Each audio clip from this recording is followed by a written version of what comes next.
So who's got your back? God does. God will take care of you through every day or all the way. God will take care of you. God will take care of you. That spiritual was written in 1904, the same year as the great St. Louis World's Fair, just about 10 years before our house was built. I heard it first sung by a black preacher who let it rip. He let it rip with all of his heart and in this great bass singing voice. Gave me goosebumps, I still remember.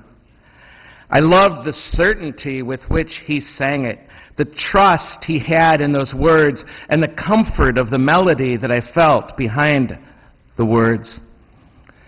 And I especially appreciated what it was like to have this be delivered by an old black man, or by any of our elders, really, those who have seen enough life to witness authentically to God's care, or all the ways. In the first reading, we hear about this righteous person, this person who only tried to do what was right, that God will take care of him or God will take care of her. While all around them, the evildoers were shouting, well, let's just see if God takes care of you. Helping us realize rather that God's promise to take care of us and our trust in that promise is not really about having things work out the way we want them to, when we want them to, but rather it's about trusting that love is working in us, that love is working for us, no matter how things work out in a long run or a short run. God's promise of care for us is not that we get what we want or get our way, but that love is still possible, always possible, and can still grow in us and is always working on our behalf. That we are not alone, that we are not abandoned, that God's got our back, no matter what happens, ever. It cannot be a coincidence, really, it seems to me, that African Americans embrace that song and that faith claim, that God will take care of me so powerfully in the midst of the terrible racial oppression of the early 1900s. God wasn't giving them all that they wanted, but they could feel God. They could feel God working in them. They could feel God bringing them forward a bit at a time and giving them the love they needed. And James, in the letter, the second reading this morning, tells us today that really all of our struggles, all of our troubles, all of our strife come from not trusting that. Come from not trusting that God will take care of us.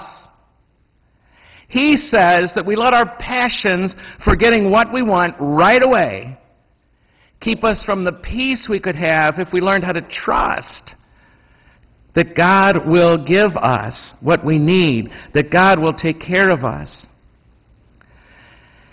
In today's gospel, Jesus calls our attention to this little child. He brings this child in front of us, in front of each of us today.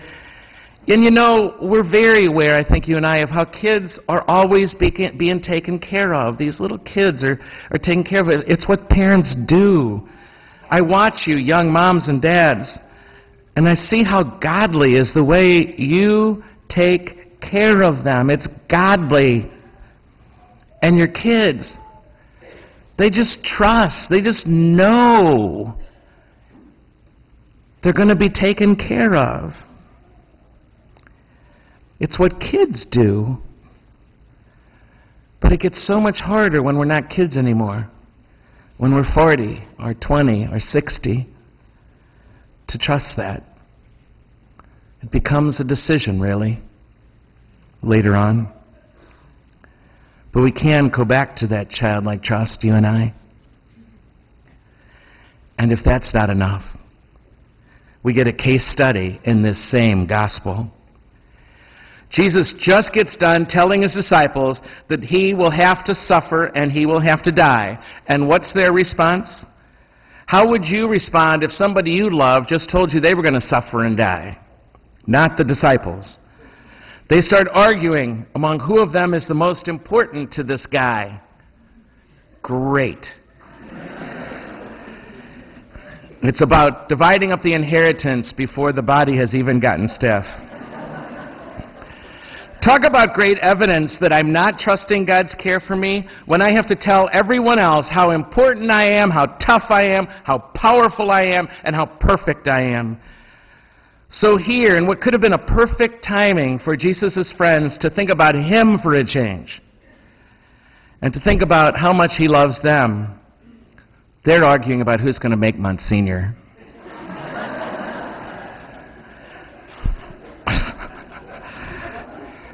It's really crazy, isn't it? And isn't it just so like us? When things get difficult, when things get scary, we want control. We want to have it go our way. We want others to fall in line behind us. So instead of trusting that God has our back, we start going into overdrive to tell God and everybody else what to do. And getting bossy is the antithesis of trust. So is fear. Paralyzing fear. Can we just take a moment to imagine how our lives and our families and our friendships might be different, our world even, if when things got tough, we decided to remember and to trust that God's got our back, that God will take care of me, that God will take care of you too and everybody I love. It's what God does. Can we imagine just for a bit what it might be like when we really get scared, that instead of clinging more tightly to our own control, to let go a little bit more and allow God the space to make good on that promise, to allow God the space to take care of us. God will take care of me. I know it's hard to trust, but this fundamental act of trust will serve us well and alone enable us to step out when it's our turn, to take the risk, to do the courageous thing, to choose to do the right thing, the righteous thing, even though I might look like a fool to the world, to speak up when nobody else is, to speak truth to power, to risk a friendship rather than let my friend's spirit die or his or her body too. Those are the kinds of choices we will be able to make if we trust that no matter where it leads, God will take care of me. Jesus trusted that to his last breath. So do I. I feel like I made the hugest act of trust at the age of 27, when I dared a vocation that really few seemed to appreciate or appreciate yet, and that was going to end up denying me, at least in my young mind, some of the basics of human life, like having my own family. It was a choice at that age, and still, that was the most radical thing I'd ever done for God in my life, or for God's kingdom, ever. And it was made with not a few tears and with knees that were literally trembling. But I trusted that night when I signed that petition to be ordained. I trusted it was a decision to trust that God would take care of me. That if I was making the best decision I knew how to make, God would take care of me. That if this was coming out of the best and the freest part of me, knowing full well the weeds and the wheat grow together to the end, that God would take care of me. And seeing how my God has indeed taken care of me over the last 35 years continues to bring me to my knees in awe and gratitude. That God will take care of us. Can you remember a time when you dared to do the right thing or step out even though you were scared to death and God took care of you? Even if it didn't turn out the way you hoped? How about it today? How about just for a short time we live in a moment of trust, you and I together? That whatever's going on in our lives, whatever is going on in your life, God will take care of you. God has your back. Not necessarily to do what you want, but to make sure you have the love you need, and that you'll be able to keep growing and keep loving. And things will go well. Things will go poorly. You will win some, you will lose some. But through it all, you got God's Word, and you got this sacrament, and you got this church, relentlessly reminding you that God is here, God is here, God is where you are, and that this is a promise you can trust.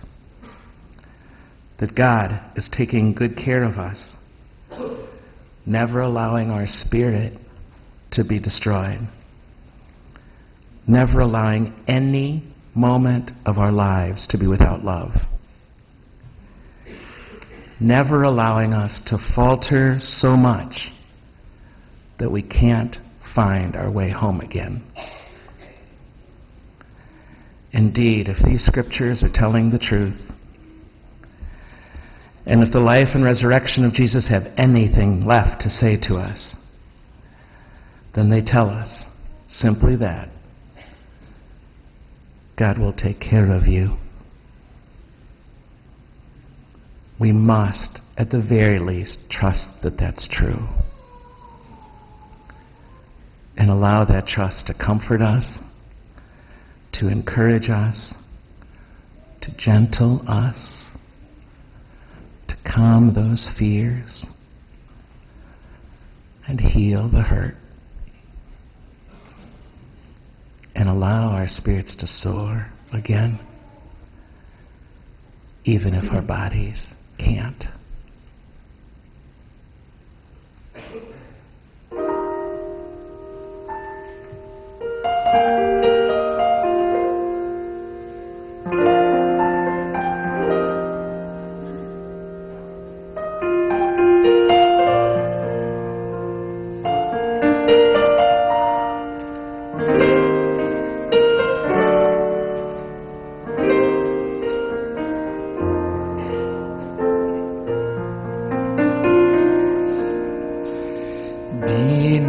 Dismayed, whate'er betide, God will take care of you. Beneath His wings of love abide, God will take care of you. God will take care of you through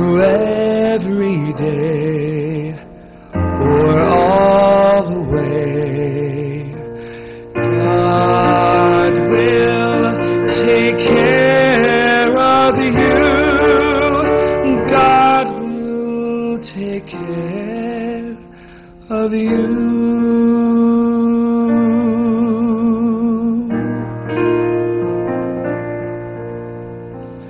No matter what may be the test, God will take care of you.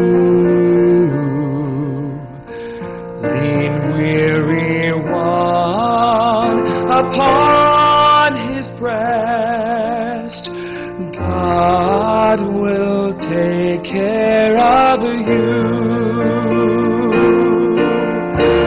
God will take care of you through every day or all the way. God will take care of you. God will take care of you.